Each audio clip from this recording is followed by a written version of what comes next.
పిచ్చోని చేతుల రాయి తీరైంది social media. ఎవడు పడితే వాడు ఎట్లా పడితే అట్లా ముచ్చట్లు చెప్తూనే ఉన్నారు.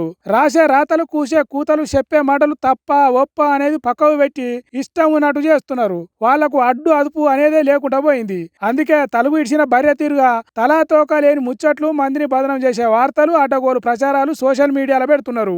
అగో అసొంటోళ్లకు ముగుదాడేసే ఉపాయం చేస్తున్నాడు AP CM Chandrababu Naidu sir. అదేందో మీరైనోన్రి. సోషల్ మీడియా కూడా దాన్ని కూడా మీరు క్యారెక్టర్ అసాసినేషన్ ఎక్కడున్నా ఎవరిని వదిలిపెట్టాం. అవసరమైతే ప్రత్యేకమైన చట్టం కూడా చేస్తాం.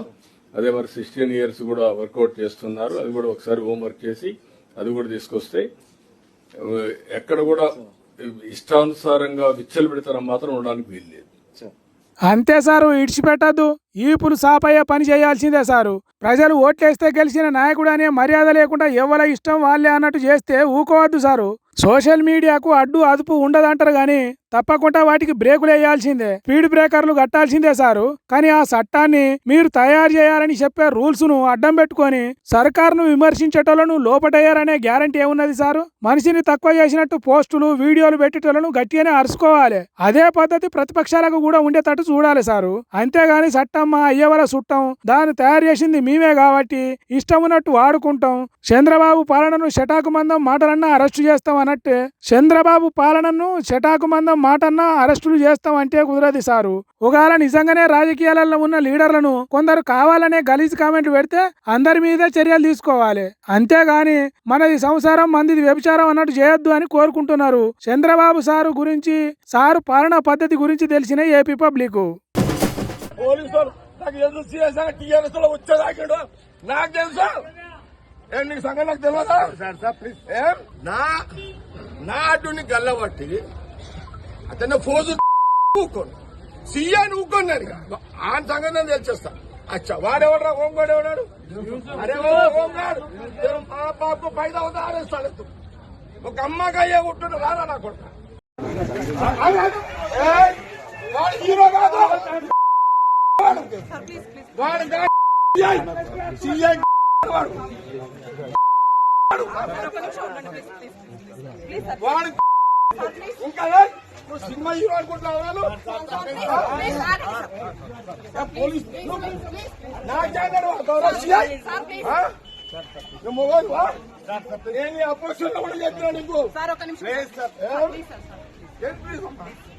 నా క్యాండిడేట్ చేయు గల్లబట్టినంత ధైర్యం ఉందా సీఐకి? వాటి జగ్గారెడ్డి ఎట్లంటారు మీరు కేసులు చేసుకోండి, నేను జరగా.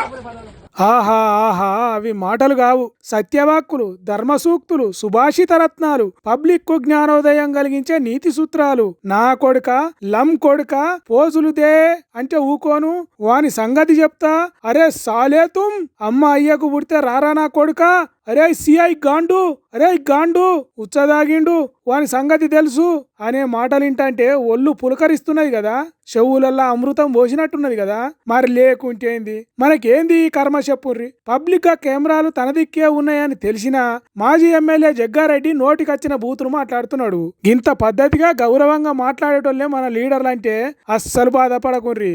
ఎందుకంటే అట్లా మాట్లాడిన బూతులే జ్ఞానోదయ సూత్రాలు. కాబట్టి మళ్ళా వాళ్లే మన లీడర్లని చెప్పుకుందాం, వాళ్ళను నెత్తిన పెట్టుకొని ఊరేగుదాం. మనం ఓట్లేసి వాళ్ళను లీడర్లను చేసినందుకే ఇప్పుడు పోలీసులు సప్పుడు చేస్తలేరు. అధికారం వాళ్ళ చేతిలో ఉన్నది కాబట్టి పోలీస్ ఆఫీసర్ల మనోభావాలు దెబ్బతింటలేవు ఇప్పుడు అంటున్నారు జగ్గారెడ్డి తీరు చూసిన జనాలు. మరి ఇట్లెందుకు కోపం చేసిండు జగ్గారెడ్డి సారు అంటే, ఓ పోలీస్ ఎవలదో గల్లబట్టిండట. అట్టెట్లా గల్లబడతావు అన్నట్టు రంగంలోకి దిగిండు జగ్గారెడ్డి సారు. అయితే అసలు ముచ్చట అది కాదు, సంగారెడ్డి ఏరియా మున్సిపల్ ఎన్నికలల్లో కాంగ్రెస్ పార్టీ ఓడిపోబోతున్నది, అందుకే ఇంత కోపం, అందుకే ఇంత ఆక్రోశం అన్నట్టు ఇంకొంతమంది అంటున్నారు. ఎవరు చెప్పేది నిజం, ఎందుకు నిజం అనేది పక్కకు పెడితే పాపం పోలీస్ డిపార్ట్మెంట్ వాళ్ళను పొట్టు తిట్టిండు. అధికార పక్షంలో ఉన్నాడో ప్రతిపక్షంలో ఉన్నాడో తెలియకుండా పోలీసుల మీదకి ఫైటింగ్ పోతున్నాడు. ఏందో ఏమో పోరి జగ్గారెడ్డి సార్ ముచ్చట అని అంటున్నారు ఈ వీడియో చూసిన సంగారెడ్డి జనాలు.